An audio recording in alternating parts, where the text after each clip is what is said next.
Hey everyone, it's Jason. Welcome to another unboxing. This is for the Hour of Need. This is a brand new game by Blacklist Games. It's a modular deck system. Um, and it's with the superheroes. It's a cooperative comic book action 1 to 4 player game. So, similar other types of games could be sort of like Marvel Champions or similar to that, or Sentinels of the Universe, which I haven't played that one, so I can't say exactly how close it is to that. Um, but the idea is like the modular deck system is much like the Marvel Champions games, or maybe if you're more familiar, kind of like sort of like the Arkham horror card game type thing. Is each player has a deck that is their character, and then you are playing against other different decks. And this one's going to be basically you're playing against a villain and you're playing against a scenario, or an issue as they call it. And then each hero has their own deck. So unlike Marvel Champions, though, where you can, or Arkham, where you can kind of build your own deck, each player just has their own specific deck. That's where it has more of a similarity. Also in line with Sentinels of the Universe.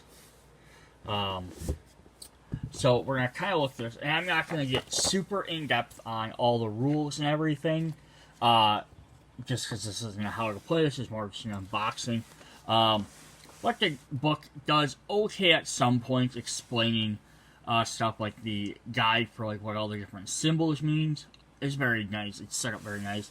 It crosses over, so like A is card names. It's AA, A for card name there. It carries over through all the different stuff. And then, like, so this is more the hero abilities. This is more the villain or story abilities, but sometimes they go back and forth.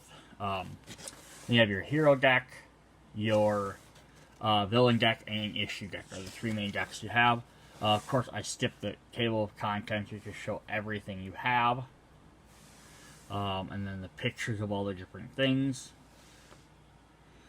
So in the base game, you get four basic heroes. You get two main villains, and you get 4 issues to play. So you have some different options there. There are also standalone, 2-player standalone sets. You can play 1-player or 2-player on them, which then add more heroes to the game, more villains, and some different issues to play. And you can mix and match any of the villains with any issue, but that's about as far as it goes for mixing and matching. So it's not as in-depth as like Marvel Champions, where you can create your own scenarios by mixing all the encounters. The setup for the game isn't too bad for telling you how to do it. It goes through everything, and it shows a good play area of how to have everything set up. Where I felt the book starts to fall apart is kind of after that a little bit, the rules. I read through them. I understand how to play the game. Like here's just showing how to like set up like what the different spaces on the boards are. That's not bad. It's explaining what some of the different cards are and how the game works. All good so far. But then where it starts to get to be some of the issue here is when it starts actually going through like what you do on your turns. I wish they put like pictures of cards in here that showed what they did. So on your turn you get 2 actions. You have 2 action tokens. You can draw a card, move, play 1 action card, attack, or solve. Drawing a card is very simple. You get more cards in your deck, no hand limit. Moving, you can move spaces on the board, which gets you closer or further away from enemies or towards the villains or the different issue schemes you have to, different problems you have to deal with. Very, very easy to figure out there. You have special action icons to keep track of which to. Attacking, again, some of this is just the knowledge of it. If you play games, is very simple. Attacking is just doing damage. Your hero doing damage to a villain. The thing that's interesting though is if villains are doing something to a hero, they call it inflicting instead of attacking. And at first I thought, well, why wouldn't you just call it attacking? That's kind of dumb. Like, they're doing damage, just call it, they attack the hero, keep it the same. But then as I kind of started going through everything, it made more sense to have it called inflicting, because then maybe they're potentially... Inflicting just means a villain's doing something to a hero. It may not necessarily be damage, depending on if they're not, like, if they're actually having an attack or not. But also then they can list the word attack, and it just means a hero attacks. Oh, this card attacks. This is an attack. Just a hero. It helps kind of do it. And then the other action is solving, which you use to solve the... it's basically the same as attacking, except it's for non-villains or non-people, like solving problems. So actually you're going back and forth between the game is trying to defeat villains or solve problems. Which sometimes you have to solve problems so you can defeat the villains. Pretty easy. The attacking system is actually fairly simple. This is for attacking or solving. You just roll your dice. You generate successes or focuses. And then you basically just apply them to whatever you're trying to do. You can spend focus tokens in your game to do various other effects on your cards, as well as reroll dice. So it's a very high thing of the game. There's also a threat phase, and then there's an issue turn. So I actually go back to this part here. So the way the game works overall is the villains go. They draw each player draws one villain card one at a time, and they do whatever the villain says. Then every player gets to perform 2 actions. And then after they perform their second action, they resolve any of their threats in their area. What makes this fairly interesting is because you don't have... It's not player 1 takes a turn, player 2 takes a turn, player 3. Every turn, anyone can go in any order. And you can...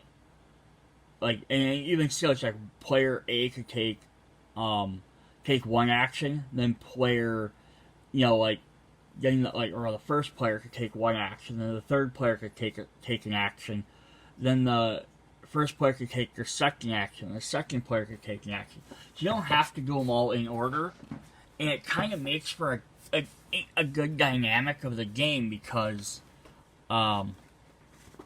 maybe the first player can, like, they can take out, like, a minion or solve a problem or something, and then, then the next objective is now, across the board. Okay, well, now player 2's already over there. They can go ahead and deal with that. Versus player 1, player 1 or player 2 maybe having to, like, sit around and wait, or player 1 having to waste a turn trying to move. Nope, you can kind of go back and forth. It's kind of fun. I don't know how often it's going to be a thing where you really need to. Sometimes it might just be whatever, we can just go and you don't even have to wait for other people. Other times there might be reasons to go back and forth, but I like the fact that you have that option.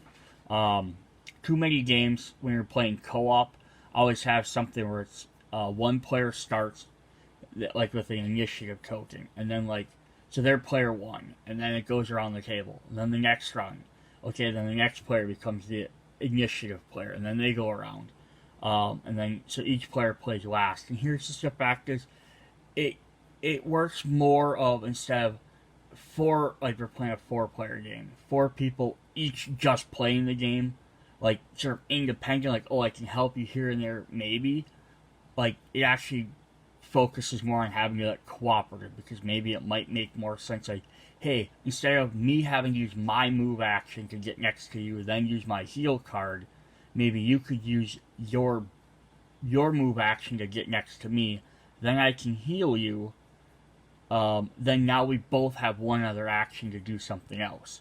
So that's kind of a fun idea. And then we do, and then after you do your second action, regardless of if anyone else is done, you have to deal with any threats in your area.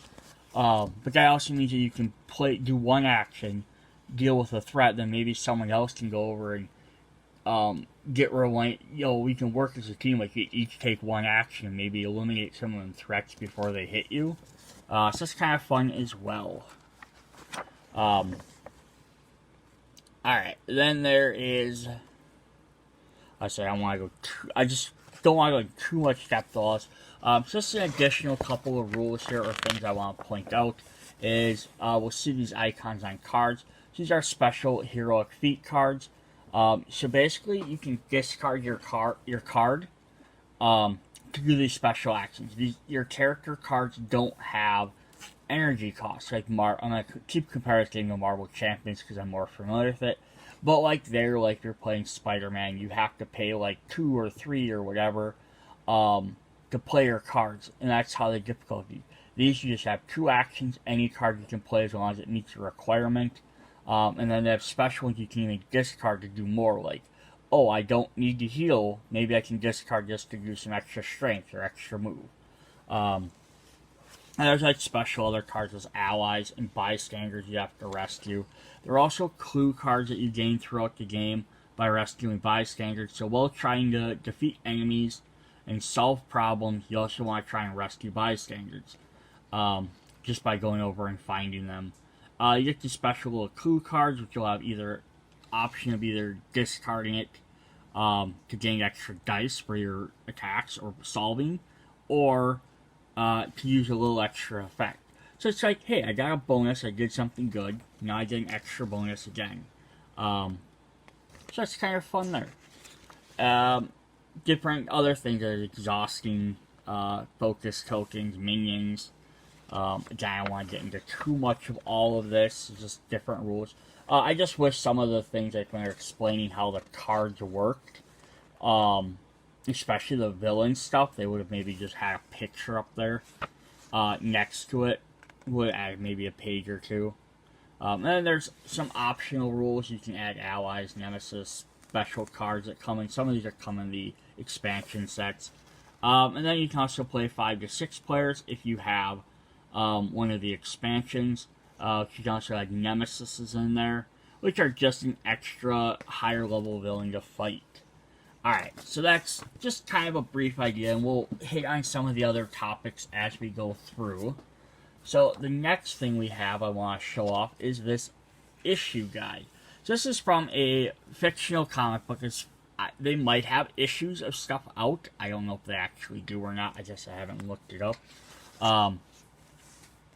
But each issue guide is a frame for your scenario. So basically, you're going to have your story cards, but this is going to have extra stuff in here.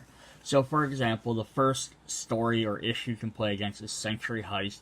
It has a complexity of 2 of 3. I think there's most of them are usually about 2. There's a couple that are 1. There's only, like, within all the sections, only 1 or 2 that are 3. But there's special components you need if you need special tokens, special rules. Then there's all this text you can read to, like, add flavor to the game. So if you really want to get the game more flavorful, you can read about what's going on versus just jumping in.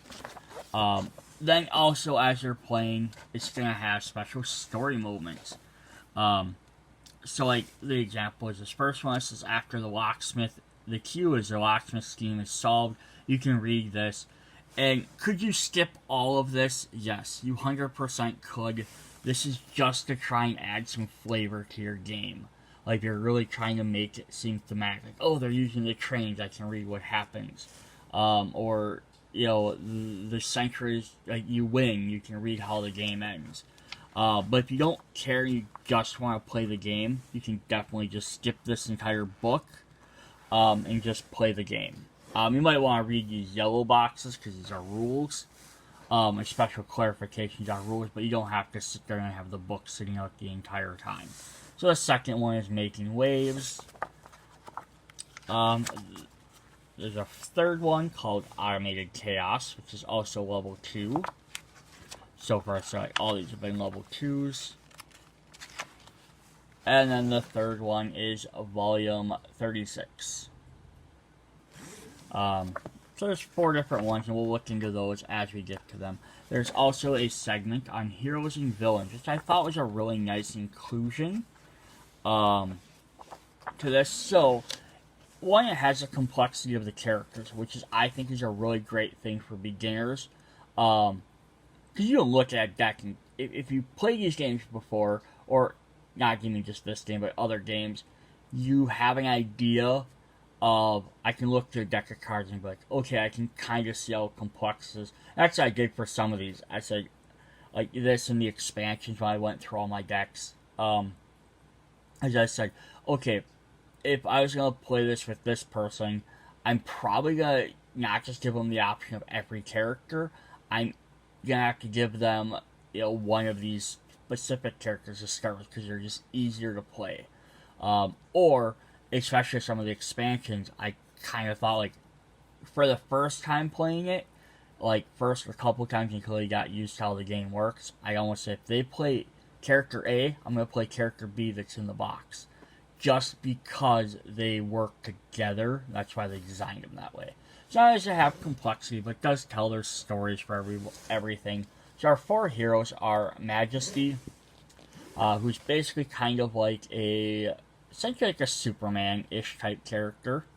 There's other different powers, of course. Then we have Stride, who's our Speedster. He's also a level 1. I think most of these guys are fairly low. We have Gorilla, who's level 1. So he's kind of like the Punisher Wolverine type character, like Hunter. But they're not all just carbon copies of famous characters. Then I have Micro Guy, who's a level 2, because he has a extra special mechanic. And he's sort of Ant-Man, Iron Man-ish character. Then we have some bad guys. So we have Duwager, I'm not sure how that's exactly pronounced.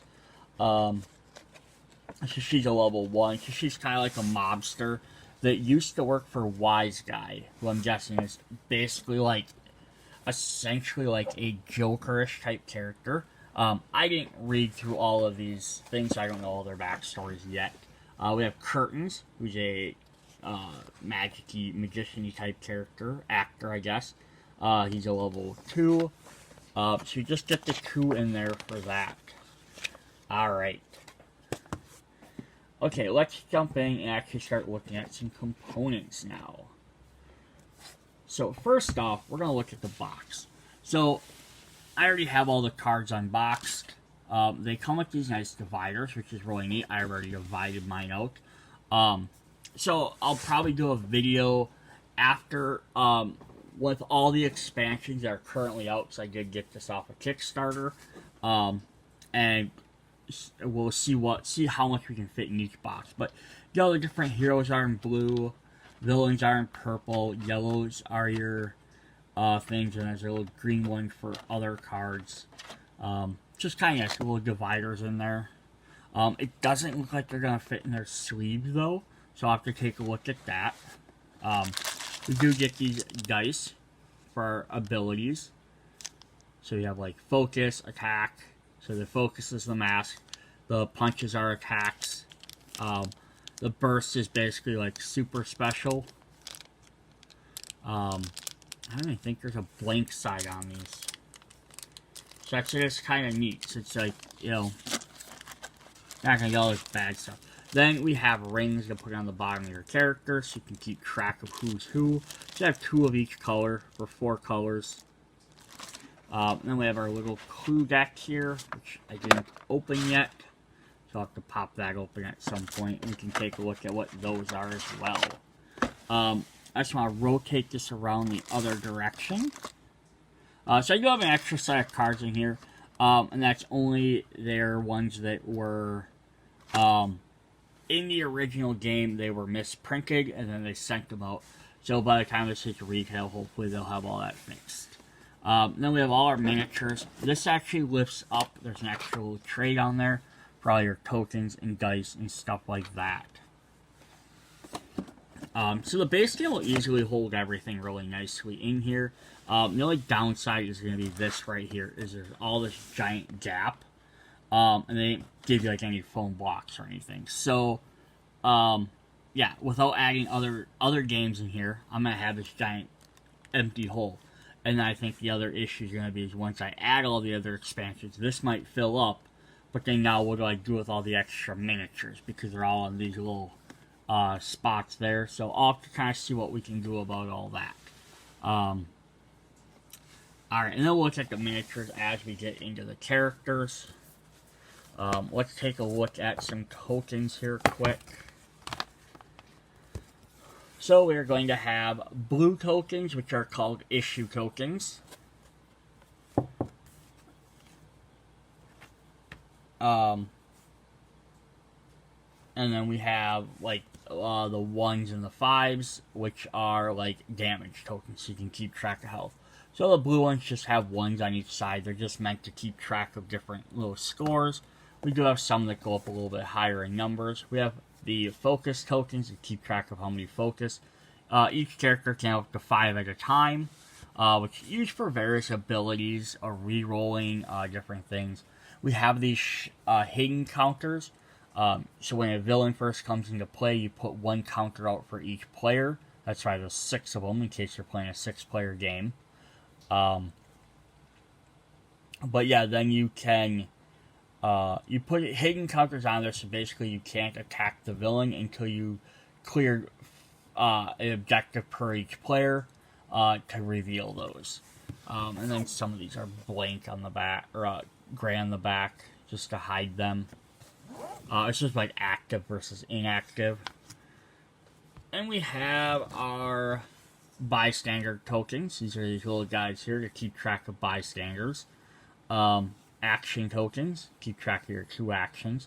And granted, you can only have 2 per player, and there's definitely more than 6. 1, 2, 3, 4, 5. I guess there's 6. I'm sorry. There's actually 6, 2 for each player. Some little tokens to help keep track of locations on the board, and then all your other like other little tokens for other characters. We have like generic minion thugs. We have some other villains you can fight throughout the game, and like some special bystanders or special cards for different characters. We will see them tokens as we go through the game. Basically, just they're only used in like, except for the thugs. Like, all the rest of these are only used in one of each of the 4 scenarios, so they didn't want to make a full miniature for a thing to be used once. Okay, then we're going to look at the boards. Alright, let me see if I can move this out of the way quick. Alright, so here's our first game board, our first issue. This is Century Heist. And they're big double-sided folding boards. So they have all these little hex tiles on there. You're going to see spots. So one player here is a starting location. You play your bystanders on there. There's a couple different located around the board. And you can see these have like little action tokens. That's where you can put those. They're going to interact with things. And then where these colored other boxes are, so like the yellow X, the red square, green circle, and blue diamond, all have to do with the 4 different schemes you're trying to go on.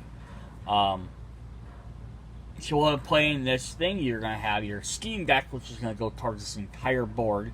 But when you enter one of those spots, your character then moves over to one of these 4 areas on the outside of the board, which are going to be what you're trying to complete. The villain's trying to complete the schemes in order 1, 2, 3, 4.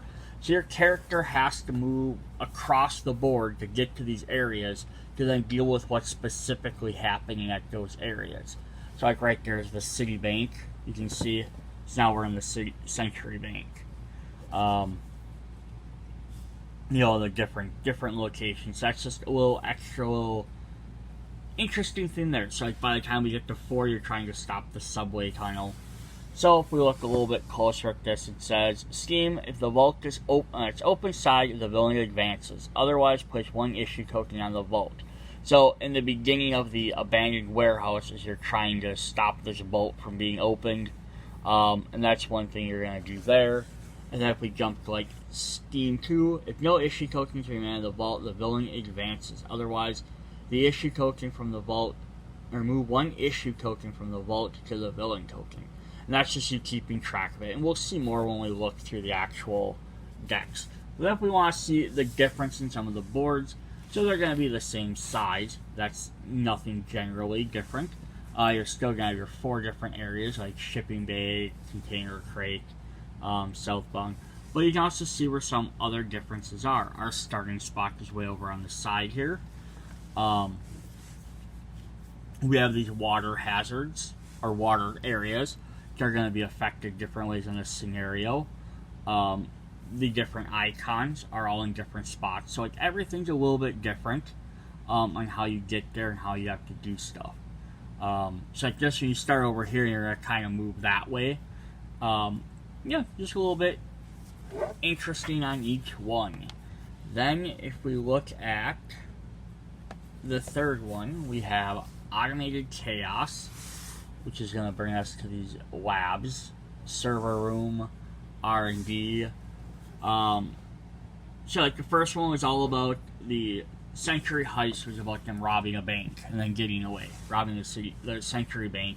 The second one was about them stealing cargo freight from the shipping area and trying to get away with it. The Automated Chaos has to do with Micro Guy's special robotic suits and his technology basically being corrupted by the bad guys and turning against the heroes. Just kind of an interesting thing there. And then you get different stuff there. So these little Micro Guy symbols, which you put little tokens on there for those guys. You have the starting spot, your different areas are on the board. The only thing that's a little odd about this versus like maybe some other games with boards is you can go anywhere in here. There's no walls to walk around, nothing like that. Like the harbor one had the water spots, which I'd have to double check. There might be a rule that says you can't go through the water, but that's not very limiting on how it is, because you can hit some of the areas from both sides. Plus, I think the other thing is you have the ability to fly in these games and use super speeds. There's a lot of movement, so they didn't want to hinder any of that. So I'm not trying to make that sound like it's a bad thing. I like the idea it's just, hey, everything's open. These guys can kind of go wherever they need to. You're not trying to fight around line of sight and things like that. The movement on the board for your figures is just to get to different areas or get closer to things, and it's not a miniatures game. It's a card game. The board is just like a preparation thing. So then here's the last one. This is volume 36. And they're trying to steal some stuff from this library. The archives and stuff. So you're in this big library. And it's also neat about this one is each of the hidden zones here represents like a different area that's outside the game. So instead of being like, so this one's in one room, the other one's in one room, like a lab. This is like in an office, and you leave the room. This is in a laboratory. The wave crisis was just in the harbor, which is kind of like, oh, it's bigger than a room, but it's still like a finite area. And then the first one's like throughout the entire city. So just the difference on how the different scenarios or different areas of the city can go.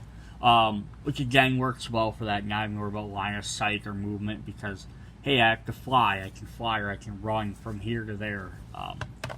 Kind of fun and interesting, just a different dynamic. And then in the expansions, you'll add more and more different stuff for that. Alright, so let's look at our character cards and decks. Alright. So we are going to start with Majesty here. If I can pick up her deck. So here's Majesty. So I'm going to grab my other box here. Nope. Oh, sorry. There we go.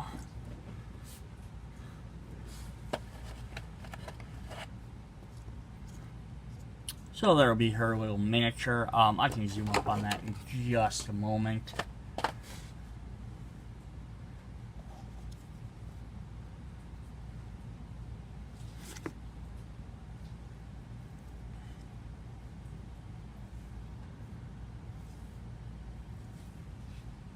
So they're fairly detailed. I mean, they're not like incredible. I think they're about the same roughly detail I'd see from most other miniatures this side, like lots of zombie side or like the TMNT games. So nothing like too crazy. So every hero is going to have their actual hero card, which is going to have a couple of different stats. I'm going to grab the rule book out because just so I don't give you some misinformation here. So the top one is going to list their health. That's how much damage. So like lots of characters have about like 15 health or so. I'm going to zoom up in on these. There we go.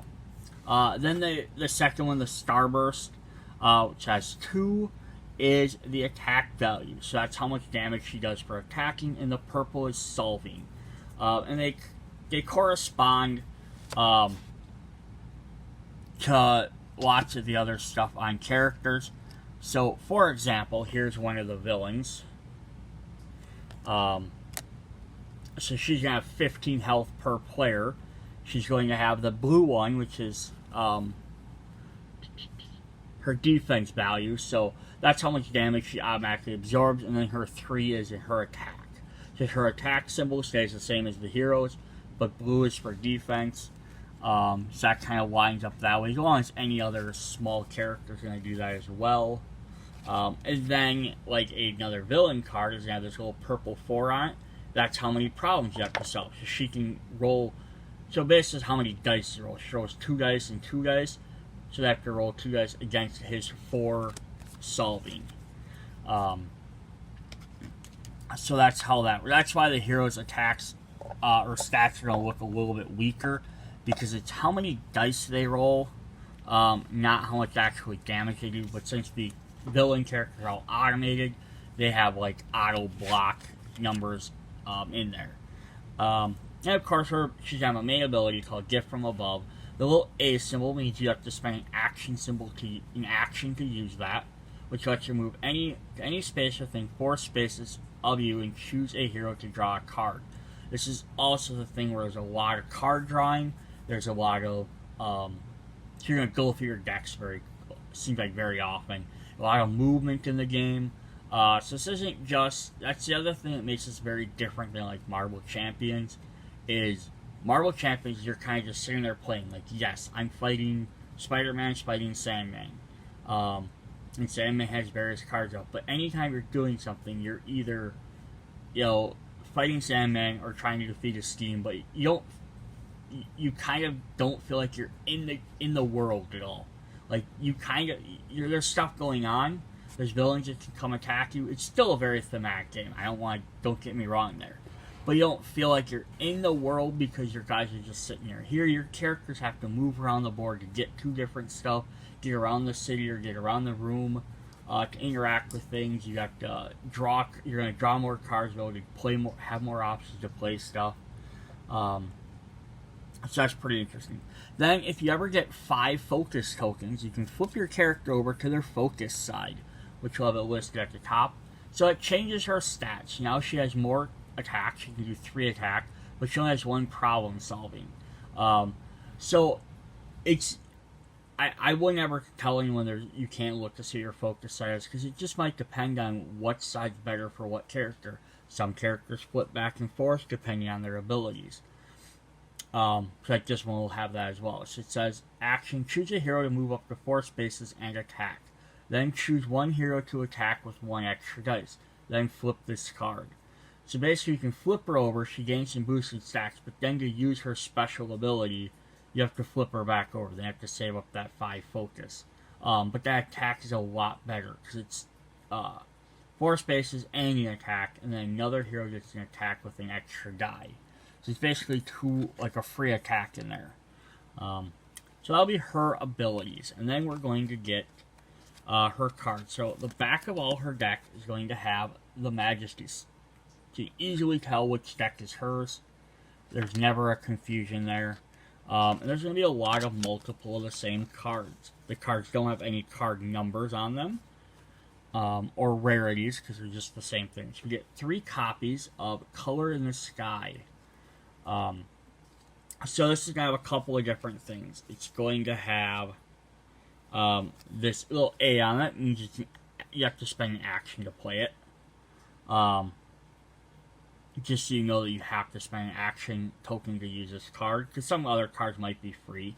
It's going to have the little blue symbol, which is speed, so you can move, this card just can move extra.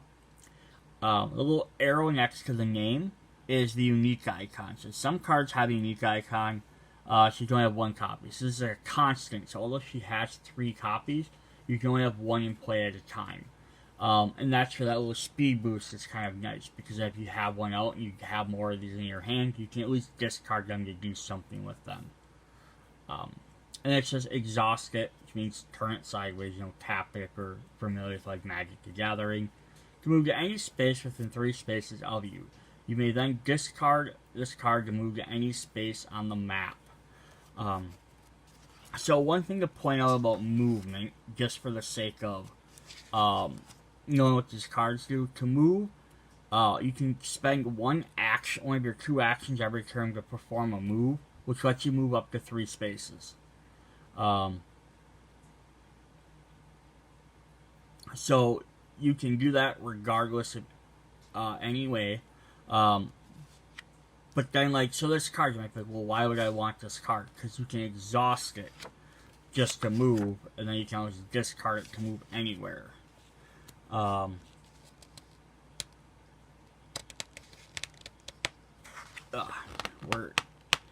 pages are stuck together. I was trying to reread the part about exhausting.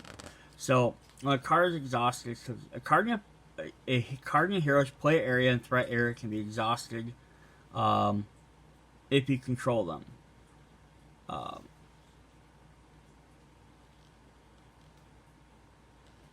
Yeah, so basically it costs you an action to play this card. But then once it's in play, you can just exhaust it to move 3. So, essentially, her first action, she could play this card. Then for free, she could exhaust it once per turn to get a free 3 movement space. So that way she doesn't have to use her token or her other action to move that 3 spaces. So yeah, that's just a little bit of different stuff you can do there with them cards. And how the action points are. You always have the option of movement in case you don't have a card. Alright, then her next one, we have 3 copies of this one as well. Is we are going to get Hothead. She has Instinct. You may attack up to 5 spaces away, reducing each target's defense value to 0 during this attack. So she performs an attack if she has 2 attack, like she normally does. Up to 5 spaces away, you can target an enemy, roll your 2 dice, see what you get. But they have no defense. They're not going to absorb any of those damages. So, as long as, if you roll 2 successes, and they have 2 hit points, you've defeated them. Simple as that. We will get 3 copies of X-Ray Vision. And you see where she's very Superman-esque. Instant, you may solve as if you were in a steam panel or space, ignoring enemy inflict effects. So basically, the steam panels are where I was showing that they had the red, yellow, blue, green shapes, and you had to be on that space to go to the little 4 panels on the outside. This lets her interact with them spaces without being on them. Just, lets you get a different, or, lets you, or somewhere that's nearby, so you don't have to be right next to something to do it. Alright, I have 3 copies of Optimistic Spirit, which just has, the defense icon on there. Instant, before a hero rolls a die during a solve or an attack, that hero gains 1. Now, this one is instance, this one doesn't have an action icon. So it's just, before a hero rolls a die, you can use this card. Just to give them an extra die. And it can be you, it can be somebody else. It doesn't matter. She's got 2 copies of Power of Positivity, which is a constant. Gain +1 die during your attack action. Exhausts When you suffer damage, reduce that damage by 2, or discard this card to reduce that damage to 0. Options. I love anything that gives me options. 2 copies of You Done Talking. Discard 1 minion from your Steam panel to place 1 justice on a problem. So that's what you put on your... The tokens you're putting on... when you attack, you do damage. When you solve problems, you put justice. It's the same icons, or counters, it's just what they call them. So then you may discard an additional minion from your Steam panel to either solve or attack. So it's just a quick way to get rid of minions out of the way. Then she has a little deer icon, which that one lets you, the heroic feat lets you discard it to do a solve action.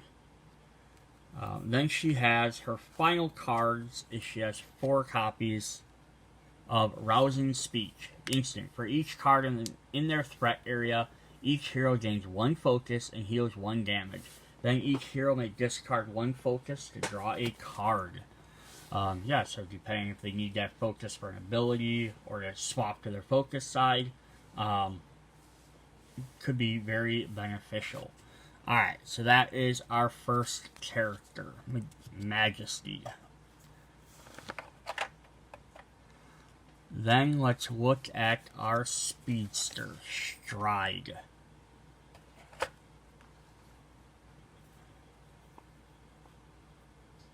Stride, a little mini. I'm not very good at showing off these minis.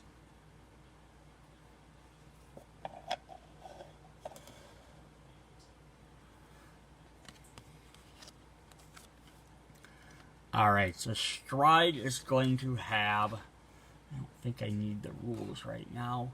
Alright, now explaining some of these abilities, the rest of the cards will go a little bit quicker till we get to the other types of cards.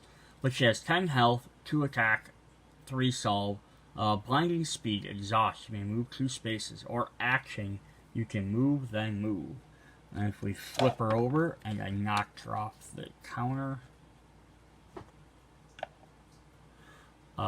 she has 10 health, 2 attack, 3 solve, always urgent, exhaust to move, or spend an action, move to any space, then solve or attack, then flip this card.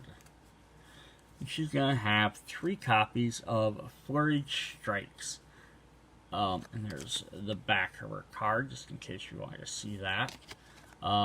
Instant attack gaining +1 die and targeting any number of spaces within 5 spaces, then move.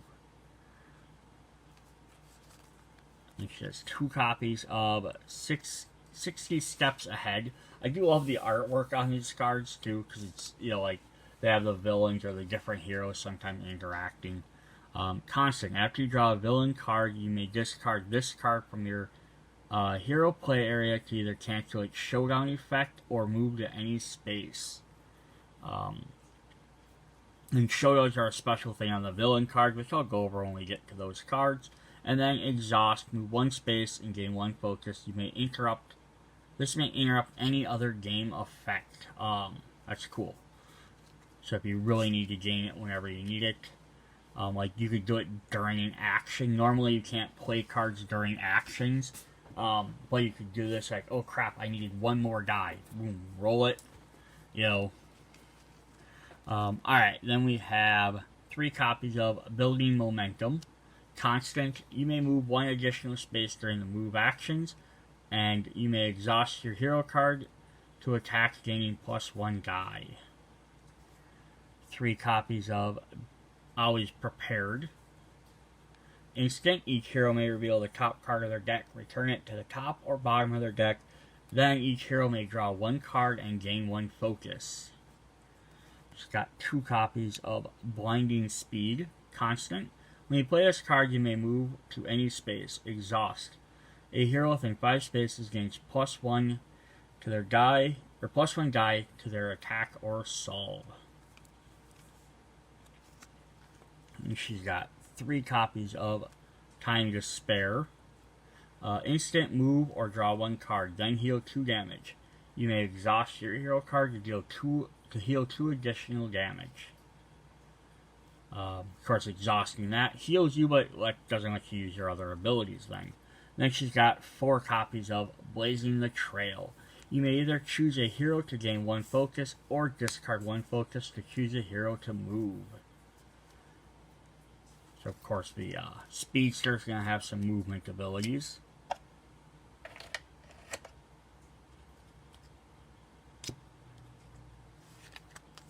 Our next hero is Gorilla.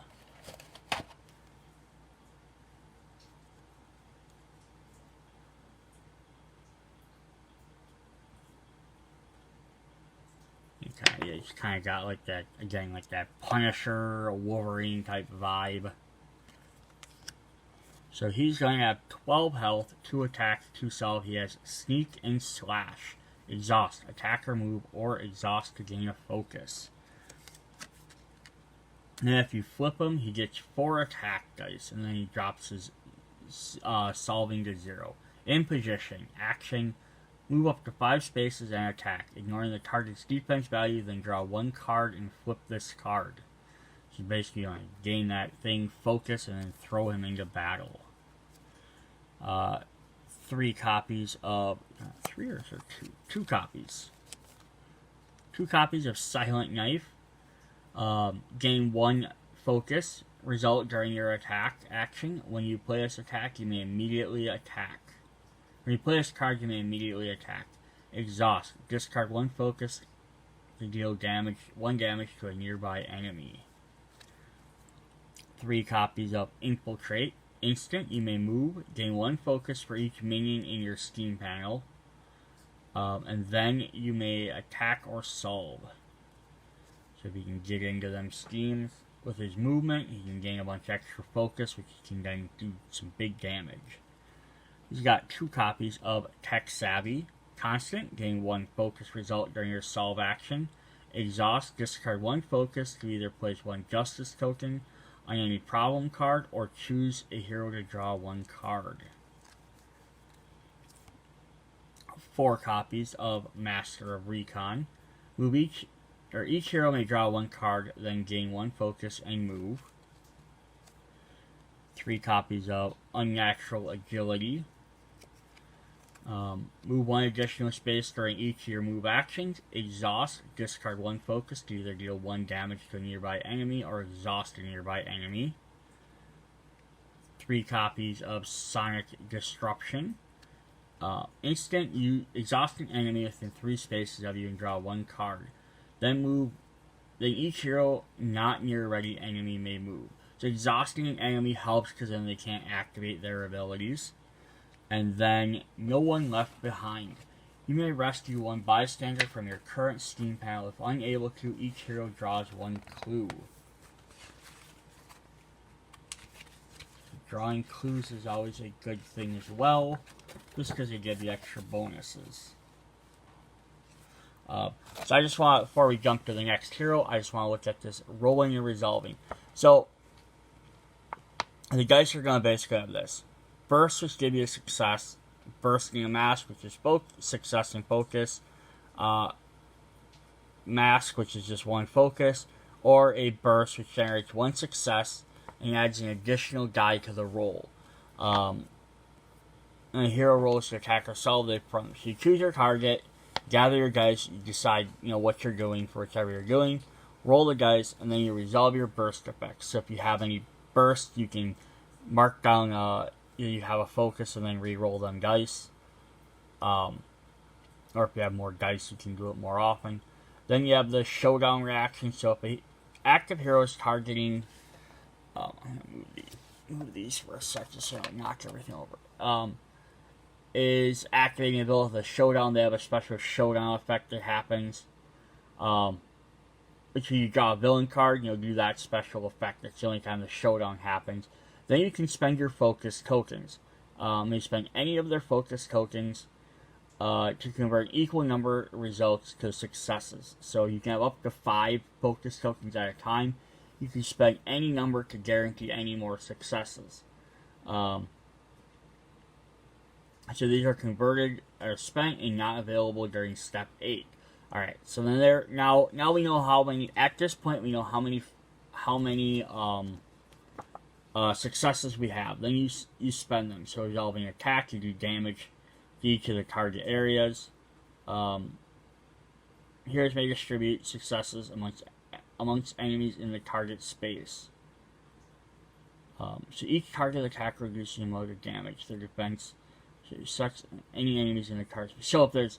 So if you're targeting and there's 3 minions on there, you can basically take out all 3 minions if you have enough points. And the same thing as solve. You can solve multiple problems at once.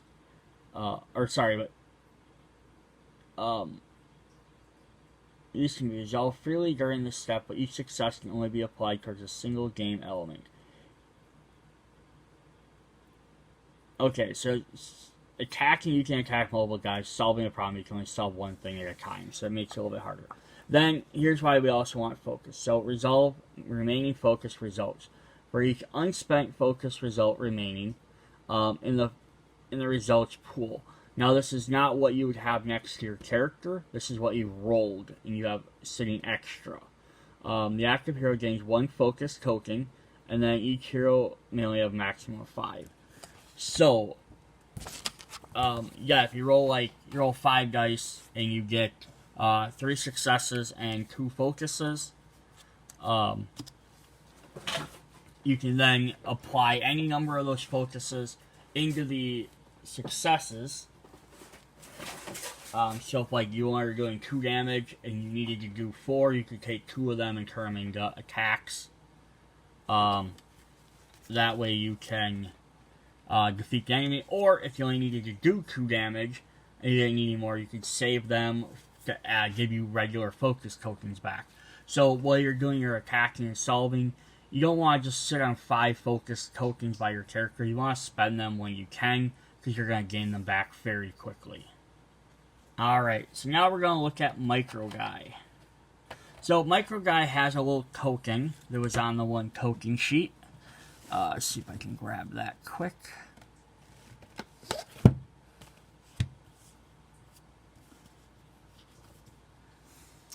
So he's got this little token here, which matches his little symbol there. Because he has a special extra effect. Otherwise, he has this suit of armor.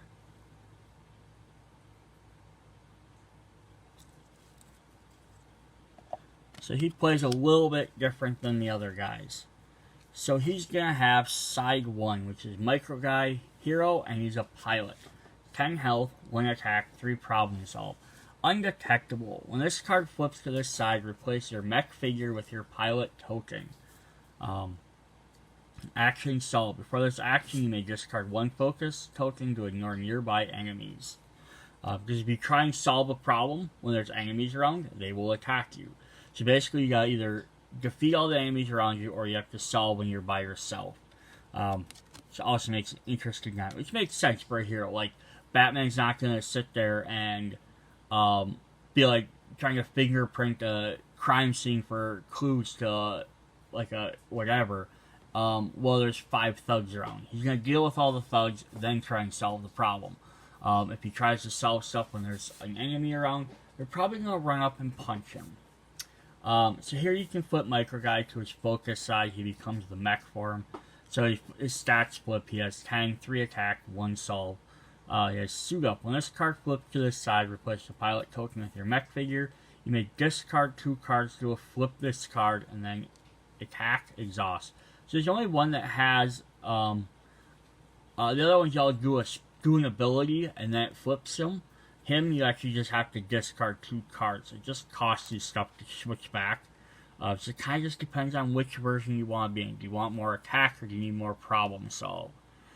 Alright, so he's got 3 copies of Aerial Mode. Constant, when you play this card, you may move to any space. Exhaust. Move or discard this card to flip your hero to its pilot side. So you're going to get cards like this, so it'll let you flip back and forth very easily. Then we have Brilliant Engineer. Instant, your hero is on its pilot side. Choose a hero and play to draw 1 card, or to play 1 card, or draw a card. Otherwise, heal 2 damage. 3 copies of When Size Matters. You may flip your hero card to draw 1 card. 4 copies of Out of Sight. If your hero card is in its pilot side, solve, ignoring nearby enemies. Otherwise, you may flip your hero card to choose a hero to draw 2 cards. 2 copies of Superior Firepower. Exhaust. During a hero's attack, that hero gains 1 dice, or action attack, targeting space within 6 spaces. 3 copies of Sentient Decoy. If your hero card is in its mech side, you may flip it and place your pilot token in any one space and gain 1 clue. Otherwise, choose a hero to draw 1 card and gain 1 clue card. And then 3 copies of Sentry Mode. Constant Exhaust. If your hero card is on its mech side, reduce the damage dealt by a nearby hero by 2. Exhaust. If your hero is on its pilot side, add +1 die to any hero attack. So it's a little bit different, kind of a little bit more complexity. Nothing major, but just enough. Alright, so I'm going to say we're going to call that part 1 of the video, because I took a while to go through the book and the tokens and stuff. And then part 2, we'll jump through the villains and the scenarios. Alright, so see you guys in part 2. Bye.